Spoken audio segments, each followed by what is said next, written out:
It can cut taxes. It can simplify the tax code. It can decrease government spending. It can shrink the size of government. All of those things impact the cost of doing business across the board, which impacts the cost of providing college education, whether it's the cost of gasoline, whether it's the cost of infrastructure, whether it's the, everything out there has a cost, and it all affects, and it's all a part of, it all interacts within the economy. When we have a long-range economic plan that will allow for consistent, stable economic growth, the cost of everything becomes more accessible, including college. What the government can do to help make college more accessible to more families is make it easier for you to save money. Make it easier for your families to save money as they prepare for you to come to college. That means cutting taxes, cutting government spending, shrinking the size of government, and creating a long-term economic plan that will provide real, sustainable economic stability. Thank you very much. All right, this will be our fourth and last question, and then we're going to open it up to some public questions. And we'll start with Mr. Bosse. What is the single greatest issue facing New Hampshire that you would like to help solve? I think the greatest issue facing New Hampshire right now is our economy. And as I said before, I think our economy can recover as soon as Congress stops trying to help. We have taxes, we have regulations, we have mandates. They all get in the way of small businesses trying to become big businesses.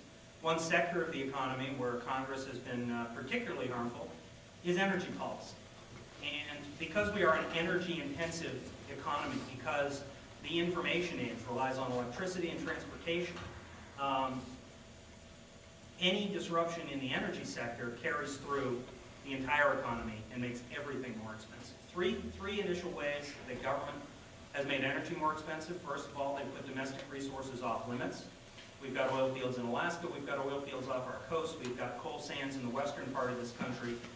We've got a lot of natural resources that we've simply placed off limits. And because the energy sector is so price sensitive, a small increase in supply can lead to a big change in price. Second area is regulation. We haven't built a nuclear power plant or an oil refinery in this country for about 20 years. That's the choke point in our energy sector. And because the maze of regulations is so complex and it changes when you're halfway through it, nobody bothers building a refinery or a nuclear power plant or a natural gas facility. So we can streamline those regulations, make sure that we have environmental and safety standards, but build new nuclear power plants, build new refineries, and start getting that supply online. The third area that we've driven up, especially the price of gasoline, which I think hit $3.14 when I tried to fill up today, is the ethanol boondoggle. We are wasting billions of dollars to give farmers subsidies to plant corn in the Midwest and the western part of this country. Not only do we waste a lot of money on this, but we harm our environment because ethanol is so hard to refine and transport. You get lower gas mileage in your car by about 10%. So ethanol is about 5% cheaper than regular gasoline, but you can only go 90% as far. You end up losing. You can't ship ethanol in the pipelines because it erodes them.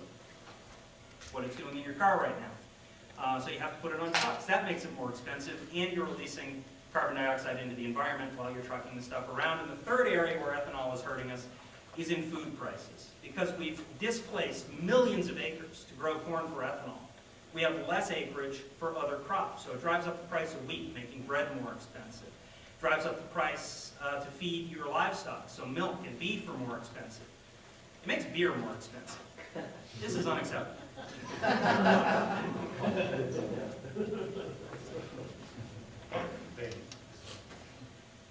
I think the single greatest issue facing all Americans today is the economy.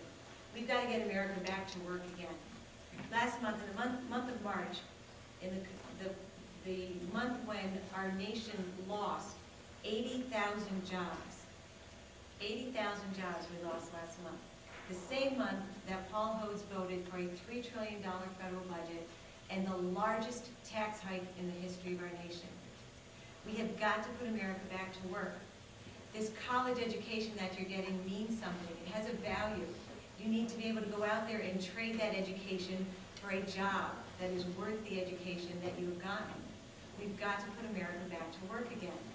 That means creating, as I referred to earlier, a long-term economic plan that is going to offer consistent stability in our economy, that's going to allow businesses to grow in the economy, to grow jobs, to create new opportunities for people. It means cutting taxes. It means shrinking the size of government and limiting government spending. Our nation cannot afford a $3 trillion budget. Our nation cannot afford Paul Hodes. Every year that we pass, every year that goes by, our budget grows. It gets bigger and bigger. Our tax rate increases. Every single resident in the state of New Hampshire is going to pay an additional $3,000 more in taxes with this budget next year. We cannot afford that anymore. There is not an unlimited stream of income from our pockets into the government. We have got to put America back to work again. And that means a long-range economic plan that's going to offer sustainable, consistent economic stability. And the heart of any successful economic plan has to be cutting taxes, decreasing government spending, and shrinking the size of government. You're going to hear a similar theme, because I don't think any one of us would disagree that in terms of the single greatest issue affecting all of us here in New Hampshire, of course it's the economy. And as Cargill said, 15 years ago, it's the economy, stupid. And, and it really is. So what about the economy, specifically as to New Hampshire? I think I've taken a little bit more microscopic view, notwithstanding that as a member of Congress, I'm not the governor of the state of New Hampshire. As a member of Congress, I'm part of a body of 400 plus folks who are making decisions at the federal level. But in terms of New Hampshire, we need to make decisions in Washington that are going to help solidify the economy in New Hampshire. Tourism is one of our biggest economic sources of income here in New Hampshire. We are able to enjoy the strength of tourism so long as people can afford to come here, and that means making sure that gas prices are kept under control. And that means such things as, and Grant is correct, introducing the construction of a new refinery. Why?